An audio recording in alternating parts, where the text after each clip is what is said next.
বন্ধুরা, আজ আমি আপনাদের শোনাবো ঈশপের গল্প থেকে ছদ্মবেশধারী গল্পটি।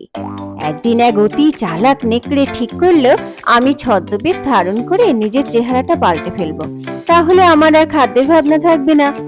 অতএব নেকড়ে একটা ভেড়ার চামড়ায় গা ঢেকে এক রাখালের চোখে ধুলো দিয়ে তার ভেড়ার পালের ভিতরে ঢুকে পড়ে তাদেরই মতো ঘাস খাওয়ার ভান করতে লাগলো।